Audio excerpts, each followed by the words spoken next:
अयोध्या के ये नर नारी हमें जो घेर लेते थे वो अब मुंह फेर लेते हैं।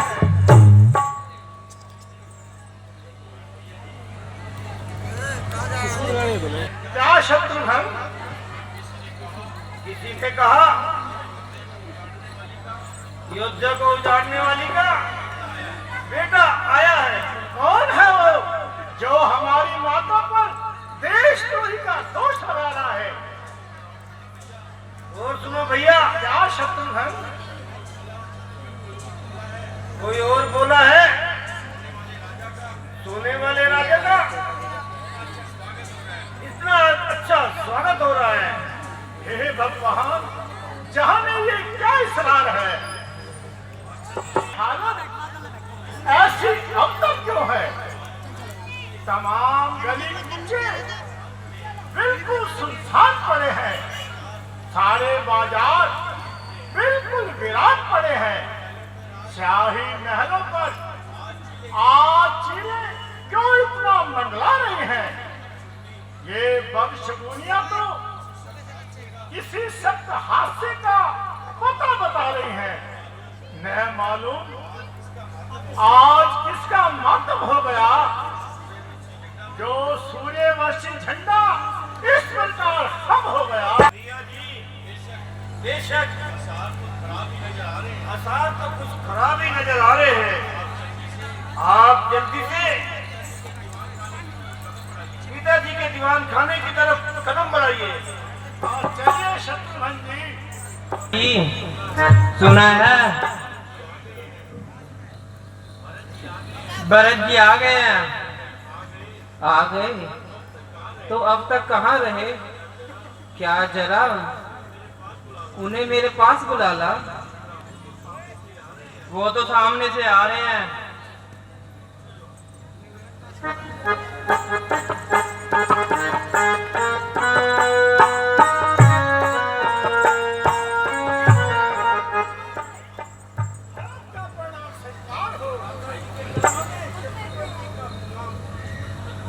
तो बहुत दिन लगा दिए। तुम्हारे मामा नाना राजी खुशी हैं? हाँ माता जी, सब तरह से कुशल है, मगर अब तक मुझे पिताजी के दर्शन नहीं हुए। वह कहाँ है? बेटा जरा सब्र करो, सब्र की थकान उतारो। धीरे धीरे सब हाल बता दूंगी।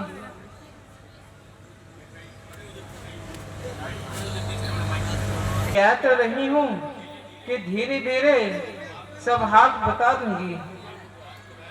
ताज्जुब है, जो बात तुम कहती हो वही उलझी हुई। जो सवाल करता हूँ उसका तेरा ही जवाब मिलता है। ये धीरे धीरे किस बला का नाम है? ओह बेटा, तुम तो बड़े जल्दबाज हो। ना मालूम ननिहाल में जाकर तुम्हारी तबीयत पर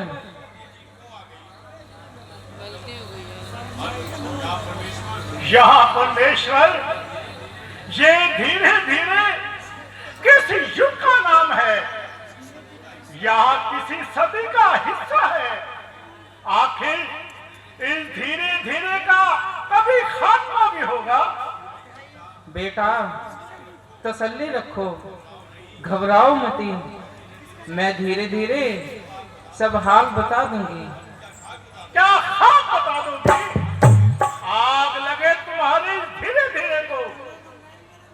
न मालूम तुम सबने मिलकर क्या जाल बिछाया है। एलची गया तो उसने तुम्हें जल्दी बुलाया के अलावा कोई भी शब्द अपने मुंह से ना निकाला। अब तुमसे पूछता हूँ, तुम भी धीरे धीरे की बढ़ाक रही हो। बस जल्दी बताओ, पिताजी कहाँ है? बेटा तुम्हें तो खाम खाए ख्याल हट चढ़ गया है। फिर वही धीरे धीरे। माता जी, अब की बात ये शब्द इस्तेमाल किया तो तत्काल अपने आप को हलाक कर लूंगा। बस जल्द बताओ कि पिताजी कहाँ हैं? बेटा, अफसोस कि तुम्हारे पिताजी स्वर्ग सुधार गए। क्या कहा माता जी? पिताजी स्वर्ग सुधार गए? पिताजी, मैं आखिरी वक्त में उनके दर्शन न कर सका। भाई रामचंद्र जी वे लक्ष्मण जी भाग्यवान थे जिनके हाथों पिताजी ने प्राण त्यागे। पिताजी, अच्छा माता जी, ये तो बताओ कि उन्हें रोग क्या था? बेटा, रोग तो कुछ भी नहीं था, बस हाय राम हाय लक्ष्मण कहते हुए प्राण त्याग दिए। है माता जी, ये क्या कहा?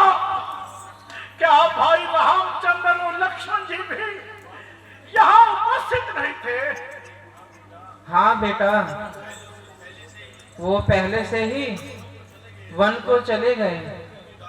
उनकी जुदाई में ही महाराज ने प्राण त्यागे और तुम्हें बिल्कुल भी याद नहीं किया बेटा। परमेश्वर, ऐसा गजब कि चार बेटों के होते हुए आखिरी वक्त में एक भी पास न रहा। मगर माता जी, रामचंद्र जी ने ऐसा कौन सा अपराध किया था जो बन जाने पर बेहोश हुए? बेटा, असल माजरा तो यूं है कि महाराज ने रामचंद्र को राज तिलक देने की तैयारी कर ली थी और मुझे तो खबर भी नहीं थी। भला उस बेचारी मंथरा का मुझे समय पर आकर सब कुछ बता दिया और मैंने उसी वक्त 2 वर मांग लिए।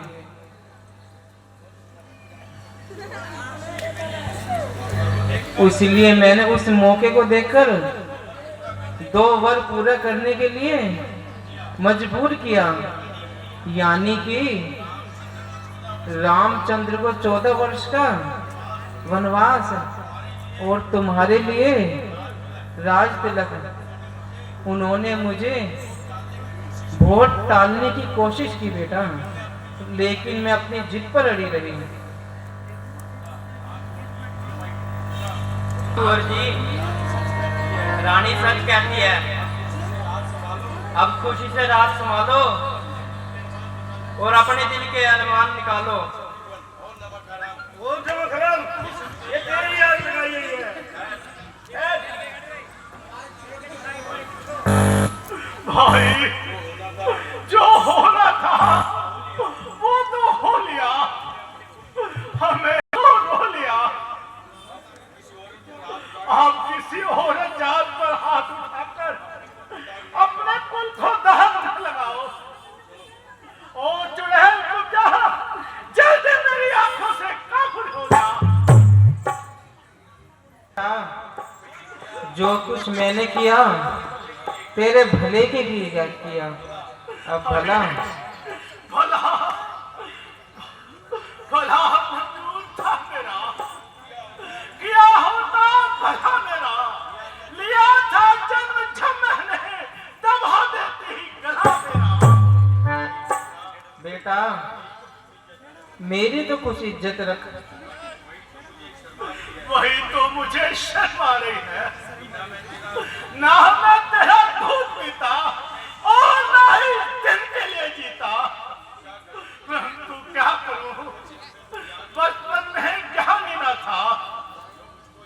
जो मुझको ये खबर होती तो मैं दुनिया से चल देता, मैं पीता तेरा दूध, पीता तो कर देता, प्रभु से घर में फरियाद करता और वो फल देता, बदल देता वो तरीकों क्या मुझको ही ना मैं पैदा यहाँ होता, ना ये दुर्दशा होती, पशु योनि थी अच्छी माता न कर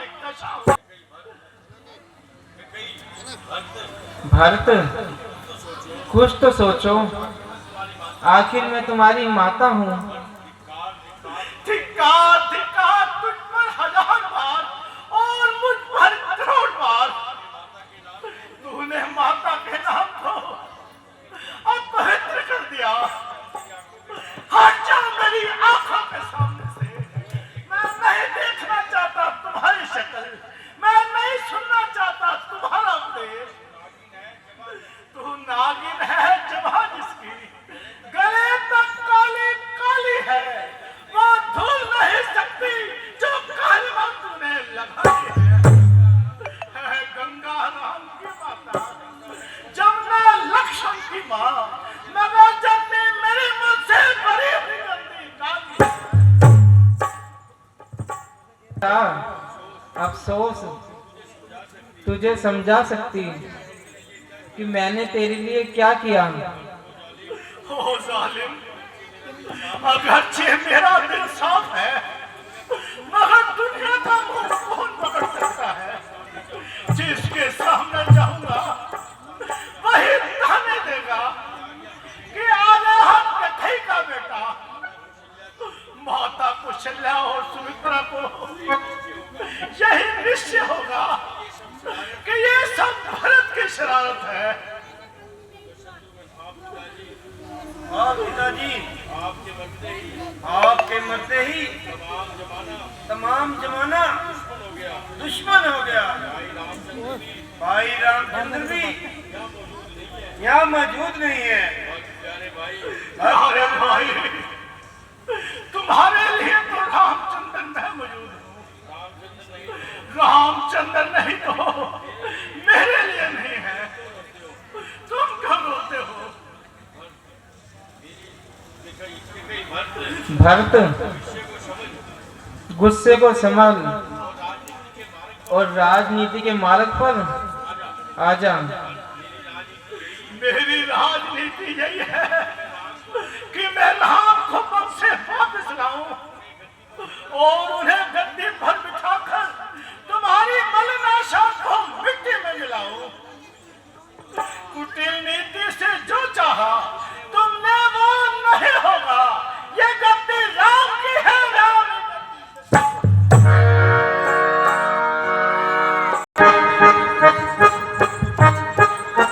भाई बहन, जरा उठो, पहचानो तो सही कि ये कौन है। हाय, किस तरह उठूं? उठा भी तो जाए। जरा आंखें तो खोलो और पहचानो। आंखें होती तो रोना ही क्या था।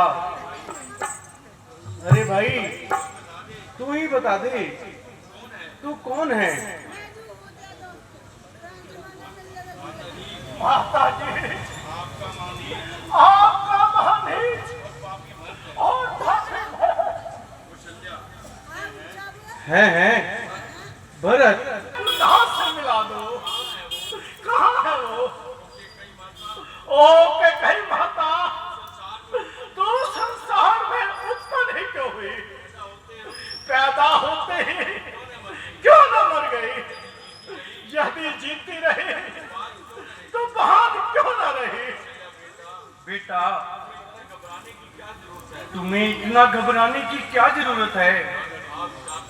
ओ विधाता, वनवास का ये हाल मुझसे नहीं देखा जाता। जहाँ होते थे कायर दिन रात, अब बैल होते हैं। जहाँ बसते थे नवारे, वहाँ अब लोग होते हैं। बेटा, तुम क्यों व्याकुल होते हो? अब आराम से राज का सुख भोगो। जो कुछ तुम चाहते हो वो तुम्हें मिल गया। रामचंद्र का कांटा भी मेरे दिल से निकल गया। हाँ, अगर मेरी सूरत भी तुम्हें नहीं सुहाती तो ये जिंदगी मुझे खुद नहीं पाती। मगर क्या करूं? अगर कुछ खाकर मरती हूँ तो आत्महत्या का पाप लगता है। अगर जिंदा रहती हूँ तो तुमको संताप होता है। माता जी, मेरी समझ शक्ति खो गई है और इन आंखों की रोशनी बिल्कुल कम हो गई है। मुझे मेरा कर्तव्य बताइए कि मैं क्या करूं।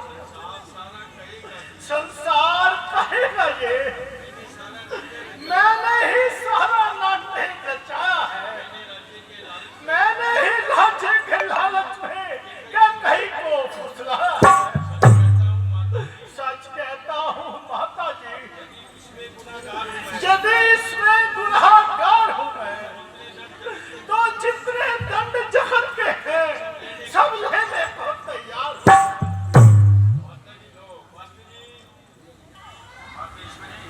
मातेश्वरी, आप इतने उदार भाव के होते हुए संदेह कर सकती हैं कि राम भरत की इच्छा से बंद हो गए हैं। मैं सुगंध खाकर कहता हूं कि अपनी पड़ी हुई तमाम विद्याएं भूल जाऊं और अधर्म से प्राप्त किया हुआ अन्न खाऊं। जो विधवा स्त्री पर मोहित होने से मुझे पाप लगता है, वही मुझे लगे। बेटा, तुम सौगंध खाकर इतने बेचैन क्यों हो जाते हो? तुम पर मुझे कोई अफसोस नहीं, इसमें तुम्हारा कोई दोष नहीं। जो लिखा था वह मुझे मिला है। माता जी, अगर रामचंद्र के निस्बत आपको ऐसा ही ख्याल है तो समझ लीजिए भरत को भी 14 वर्ष का वनवास है। चाहे मैं कितना ही गया गुजरा इंसान हूं, मगर आखिर तो अपने उसी पिता की संतान हूं। अगर रामचंद्र ने अपना धर्म पालन करने में दृढ़ता दिखाई है तो भरत भी तो उनका भाई है। कान पर खेल जाना मेरे लिए मामूली बात है, मगर राजगद्दी पर बैठना मेरे लिए सख्त हराम है। बहुत अच्छा, अगर तुम्हारा यही इरादा है तो हम भी साथ चलेंगे, नहीं तो इसी बहाने उनका मुखड़ा ही दिखाएंगे। बस माता जी, आप जल्दी से मेरे साथ चलने की तैयारी कीजिए। ठीक है बेटा।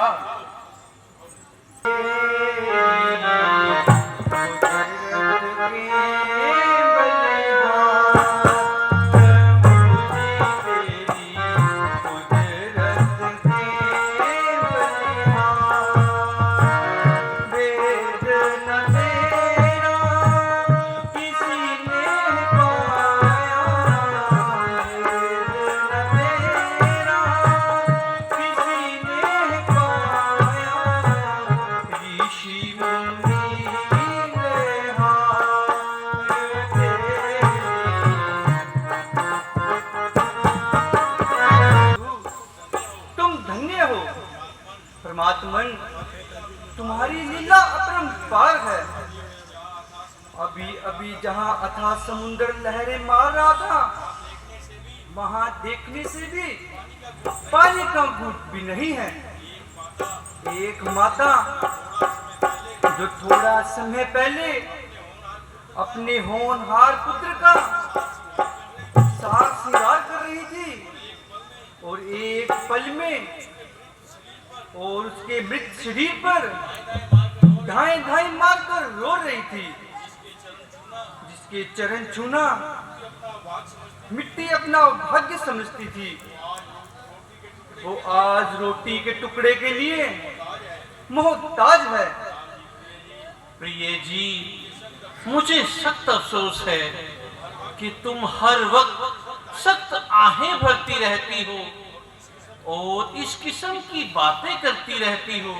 मैं इसलिए तुम्हें बार बार साथ आने से मना करता था, क्योंकि स्त्रियों के अंदर इस्तकलाल का मादा बहुत कम होता है और मामूली से मामूली बात का उनको बेहद गम होता है। तुम्हें इस हाल में देखकर मेरा मन भी बड़ा व्याकुल हो रहा है और इस हालात में 14 साल का अरसा गुजारना सख्त मुहाल होगा। बेहतर है कि तुम अभी अयोध्या चली जाओ और खामखा जंगल की तकलीफ न उठाओ। लक्ष्मण जी जाएंगे और बाहिफाजत तुम्हें अयोध्या छोड़ आएंगे। नहीं स्वामी जी, मुझे अपनी तकलीफ का तो बिल्कुल भी ख्याल नहीं।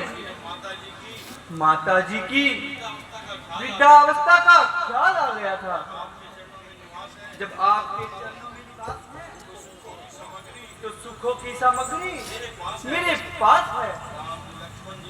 लक्ष्मण जी, आज जंगल के जानवर इधर उधर क्यों भागते हुए दिखाई दे रहे हैं? पहले तो ये ऐसे कभी नहीं भागते थे।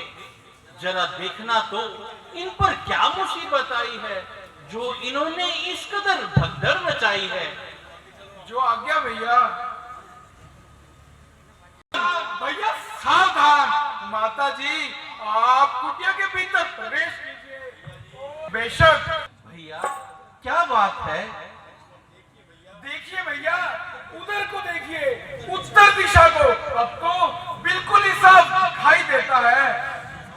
हाँ, ये वही रथ है जिस पर कचनार के आकार वाली ध्वजा फहरा रही है।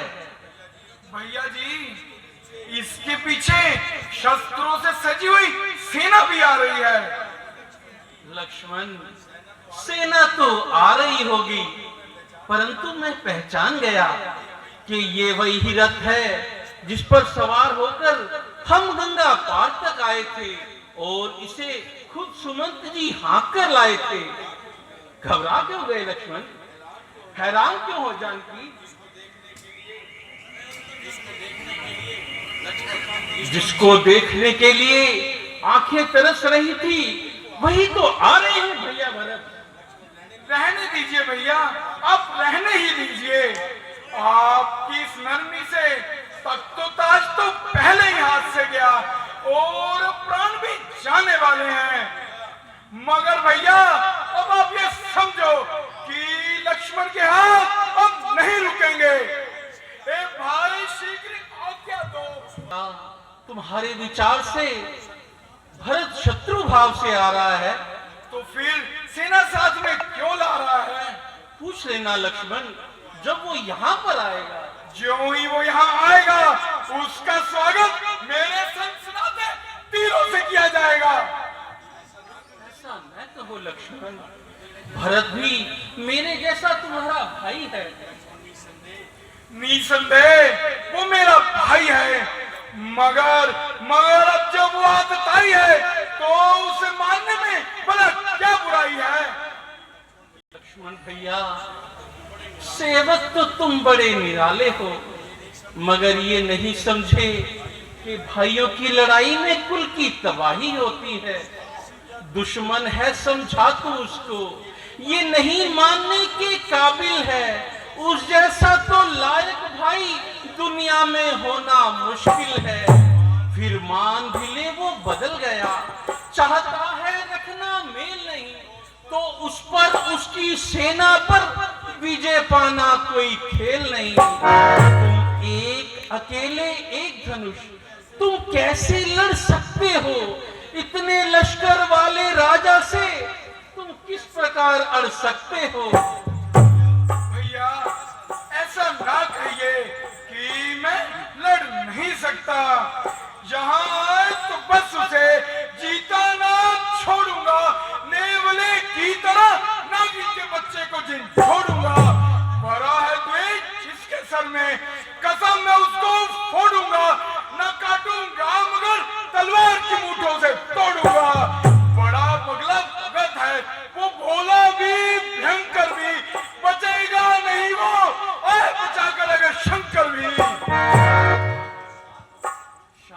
लक्ष्मण, शांत हो, जरा समझो तो सही।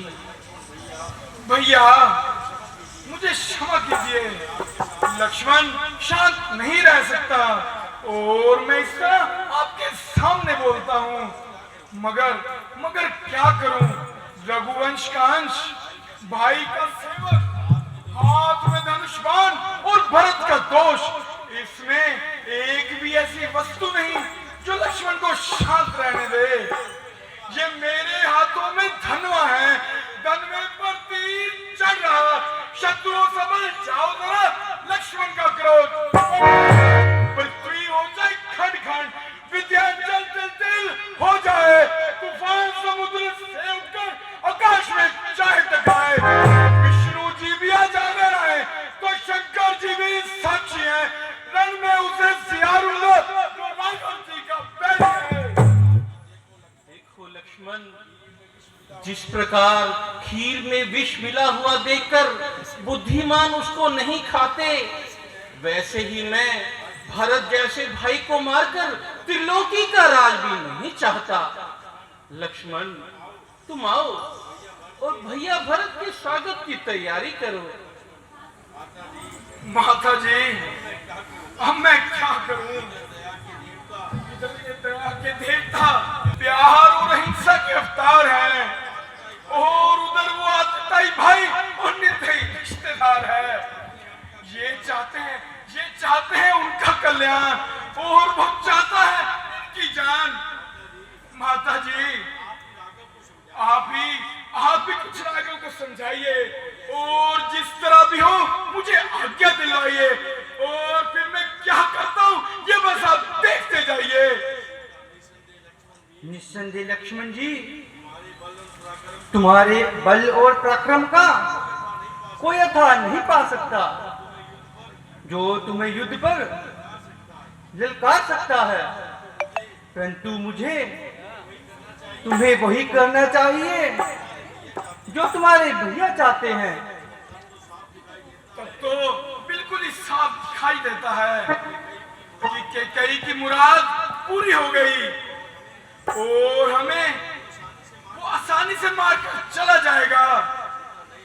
नहीं लक्ष्मण, लड़ाई की नौबत नहीं आएगी। जो बात है वो हो जाएगी। वो कैसे माता जी? यदि तुम्हारे विचार से भरत शत्रु जो बनकर आएगा तो उसकी मंशा को मालूम कर लिया जाएगा। अधिक से अधिक वो यही चाहेगा कंटक हो जाए और राघव अयोध्या को लौटकर कभी ना जाए। बस तुम्हारे भैया जी स्वीकार करेंगे और 14 वर्ष ही सख्त हरा देंगे और खुद को सदा के लिए वनवासी बना लेंगे। हाँ परमात्मा, ये मैं क्या सुन रहा हूँ? तुम वही सुन रहे हो लक्ष्मण, जो तुम्हें पहले भी सुनाया जा चुका है, परंतु भूल गए हो। आप दीनानाथ हैं भैया, मुझे क्षमा करें, मैं आपकी महिमा नहीं पहचान सका। वो देखो लक्ष्मण, वो देखो, वो तो बेचारा अकेला भागा हुआ आ रहा है। मैं भक्त जनों की खातिर भक्त वत्सल बनकर आता हूँ, स्वतंत्र हूँ मगर प्रेम में उनके बंध जाता हूँ। उन्हें है नाज मुझ पर, मैं नाज उनके उठाता हूँ। मुझे जो चाहने वाले हैं मैं भी उनको चाहता हूँ।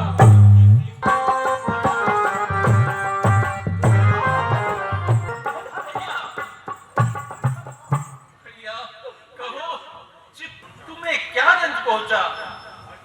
भैया रोते क्यों हो भैया? रोते क्यों हो और इतनी दूर तक क्यों आए भैया? क्यों आए परदेश, क्यों परदेसी हो गए? छोड़ा अपना देश, क्यों परदेसी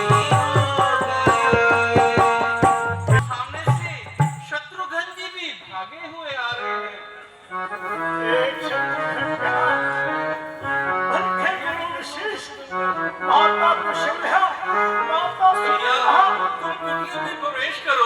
मैं माताओं के स्वागत के लिए जाता हूँ।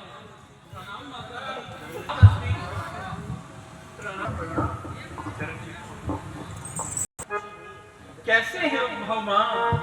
अच्छी हूँ।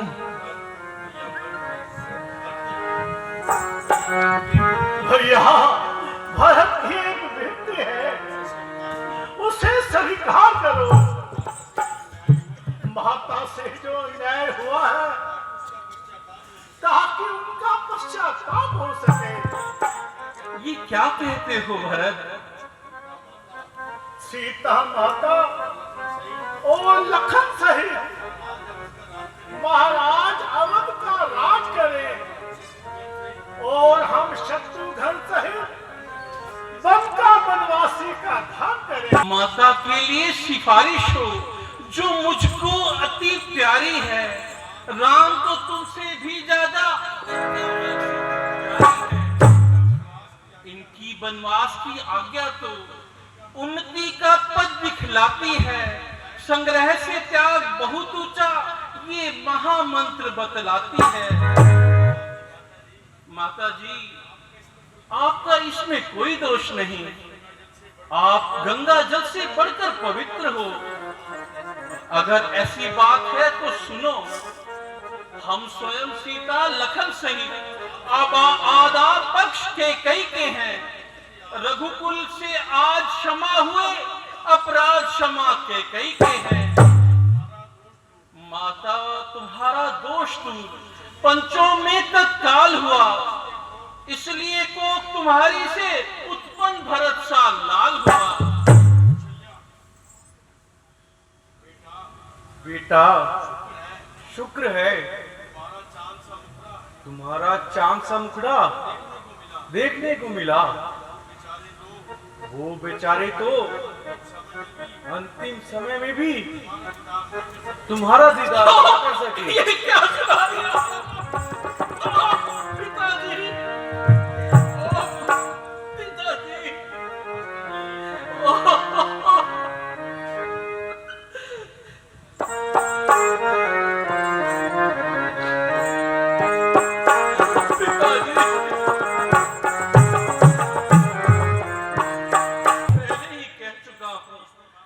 इसमें माता केकई का कोई कसूर नहीं।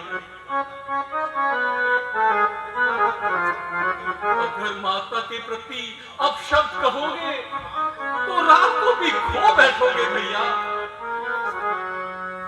भैया, ऐसा न कहो, मैं जीवित नहीं रह पाऊंगा। आप कृपा करके अयोध्या को वापस चलिए। भैया, मैं तुम्हारे निस्वार्थ प्रेम के आगे निशब्द हूँ, परंतु अयोध्या नहीं लौट सकता। तो ठीक है भैया, मैं भी आपको लिए बिना अयोध्या नहीं जाऊंगा और 14 वर्षों तक वनों में ही लक्ष्मण की भांति आपकी सेवा करूंगा। जिद ना करो भैया। पिताजी के पश्चात गुरुजी ही हमारे पिता तुल्य हैं और हम सब में श्रेष्ठ हैं। जैसे ये आज्ञा दें, हमें वैसा ही करना चाहिए। गुरुजी, हमारा मार्गदर्शन कीजिए। जिस प्रकार तुम्हारे पिता ने वचन दिया है और राम को पालन करने दो। 14 वर्षों के लिए तुम अयोध्या की सेवा करो। गुरुदेव, आपने ये क्या सुना दिया? और एक वज्र साहब मेरे सीने पर पत्थर गिरा दिया। ठीक है भैया, इसे स्वीकार करता हूँ,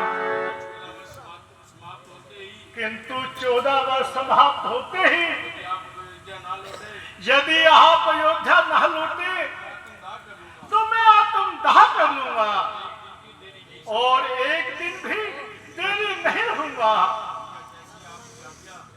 भैया, जैसे आपकी आज्ञा। परंतु मैं राज सिंहासन पर नहीं बैठ सकता, इसलिए मेरी विनती स्वीकार कीजिए और मुझे अपनी खड़ाऊ दे दीजिए, ताकि मैं राज सिंहासन पर स्थापित करूंगा और आपका सेवक बनकर राज्य की सेवा करूंगा। ठीक है भैया भरत, जैसा तुम चाहो।